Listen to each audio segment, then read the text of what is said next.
నమస్కారం.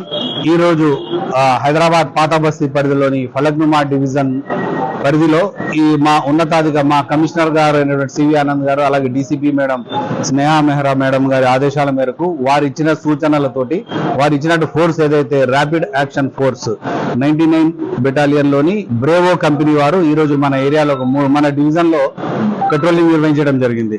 మన శాంతి భద్రతలు పరిరక్షించే ఉద్దేశంతో మనం సిద్ధంగా ఉన్నాము అని పోలీస్ ఫోర్సు మొత్తం సిద్ధంగా ఉంది. పారామిలిటరీ సిబ్బందిగా ఉంది. ఎటువంటి అవాంఛనీయ సంఘటనలను ఎదుర్కొని సిద్ధంగా ఉందని తెలియజేసే ఉద్దేశంతో ఈ కవాతు నిర్వహించడం జరిగింది. ఇది కాలాపత్తర్ లిమిట్స్ స్టార్ట్ అయ్యి ఫలక్నుమాని టచ్ చేసుకుంటూ కాలాపత్తర్ టచ్ అయ్యి బదుర్పురా లిమిట్స్ లో ఎండ్ చేయడం జరిగింది. దీని ఉద్దేశం శాంతి భద్రతల పరిరక్షణలో మేము సిద్ధంగా ఉన్నామని తెలియజేయడం. కంపెనీ ఉంది, Brave 99 battalion rapid action force యొక్క ఒక కంపెనీ మొత్తం ఉంది.